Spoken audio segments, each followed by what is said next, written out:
નમસ્કાર મિત્રો, સ્વાગત છે બધા મિત્રોનો અમારી યુટ્યુબ ચેનલમાં. હું છું આપનો મિત્ર ભાવિ ભગાસિયા.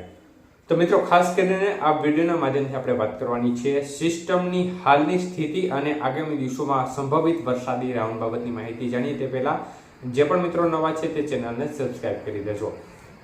તો મિત્રો, હાલની સ્થિતિ પ્રમાણે આપણે કહ્યું હતું અગાઉ તેમ ઉત્તર ગુજરાત અને તેને લાગુ રાજસ્થાનના ભાગો નજીક ખાસ કરીને એક અપર સાયક્લોનિક સર્ક્યુલેશન સિસ્ટમ બની ગઈ છે.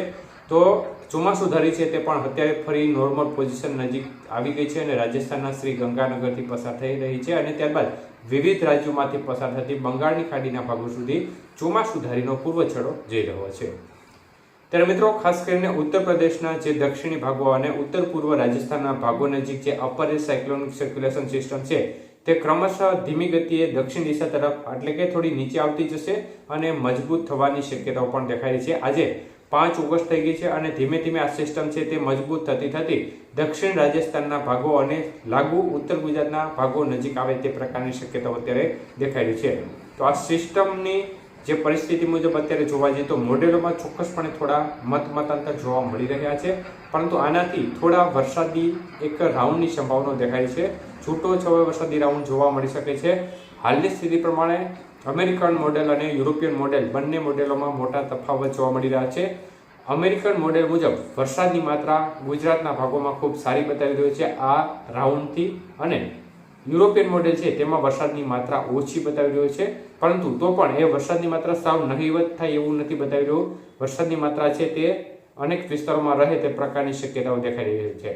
તો મિત્રો, અત્યારે જોવા જઈએ તો અમેરિકન મોડેલની અપડેટ છે તે મુજબ જોવા જઈએ તો ગુજરાતના બધા ભાગોમાં વધઘટ સાથે વરસાદની ગતિવિધિ જોવા મળે 2-3 દિવસ સુધી તે પ્રકારની શક્યતાઓ અમેરિકન મોડેલની અપડેટ મુજબ જોવા મળી રહ્યું છે. જ્યારે યુરોપિયન મોડેલની અપડેટ છે તે મુજબ સિસ્ટમની ગતિવિધિ છે તેનો રાજસ્થાન ભાગો નજીક આવી તેનો ટ્રપ છે તે છેક કચ્છના ભાગોથી છેક અરબી સમુદ્રના ભાગો સુધી લંબાય તે પ્રકારની શક્યતાઓ અત્યારે જે યુરોપિયન મોડેલ છે તે મુજબ જોવા મળી રહી છે. જો આ મુજબ થાય તો કચ્છના ભાગોમાં સારો વરસાદનો લાભ મળી શકે છે. સાથે સાથે ઉત્તર ગુજરાતના ભાગો છે તેમાં પણ વરસાદની ગતિવિધિમાં સારો લાભ મળી શકે છે. ઉત્તર પૂર્વ સૌરાષ્ટ્ર અને પશ્ચિમ સૌરાષ્ટ્રના ભાગો છે તેમાં પણ વરસાદની ગતિવિધિ સારી એવી જોવા મળી શકે છે જો યુરોપિયન મોડેલની અપડેટ મુજબ રહેશે તો.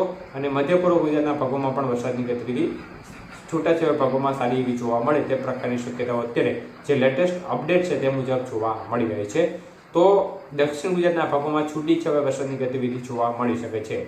તો આ પ્રકારની શક્યતાઓ અત્યારે મોડેલોની સ્થિતિ પ્રમાણે દેખાઈ રહ્યા છે. જો આવું બનશે તો 9 તારીખથી લઈ અને 10, 11 સંભવિત 12 તારીખ સુધી આ રાઉન્ડ લાંબો ચાલી શકે છે. મતલબ કે 2-3 દિવસ અથવા તો 4 દિવસ સુધીનો આ વરસાદી રાઉન્ડ જોવા મળી શકે છે.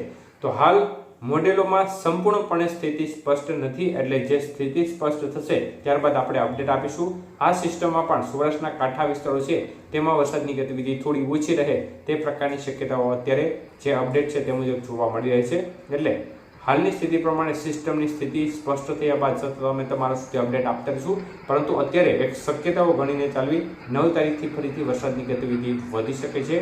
10 અને 11 તારીખમાં અનેક વિસ્તારમાં સારા વરસાદની શક્યતાઓ બની શકે છે. તો જે પણ અપડેટ આવશે તે તમારા સુધી આપવામાં આવશે, કારણ કે હજી મોડેલોમાં મોટા ફેરફાર જોવા મળી રહ્યા છે. એટલે મોડેલો એક પ્રકારે હજી એકાદ દિવસની અંદર થોડા સ્થિર થશે અને જે સ્થિતિ થશે તે બાબતની માહિતી તમારા સુધી આપવામાં આવશે.